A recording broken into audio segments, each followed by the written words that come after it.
On les appelle les hommes araignées pour leur agilité qui défie les lois de la pesanteur.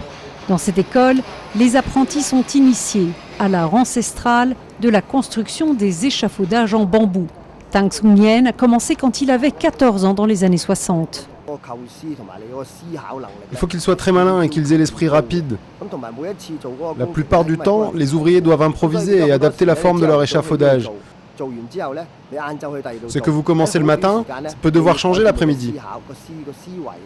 La majorité des gratte-ciels de Hong Kong ont été construits à l'aide de cette méthode artisanale, qu'il s'agisse de 2 ou de 80 étages. Les autorités ont toutefois fortement régulé le secteur, lui imposant des règles de sécurité longtemps ignorées. À l'image du roseau qui plie mais ne rompt pas, le bambou est aussi souple que résistant.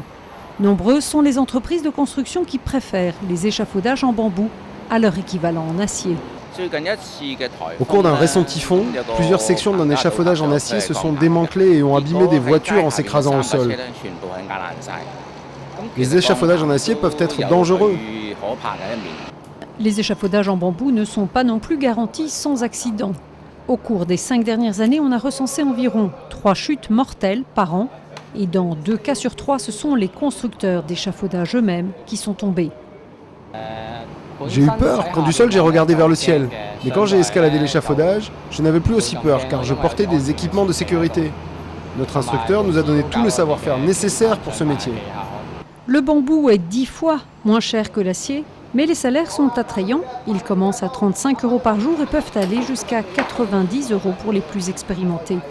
Pourtant, de moins en moins de jeunes souhaitent tenter le dangereux métier de l'araignée. 7 nouvelles recrues seulement cette année, bien en dessous des besoins du secteur.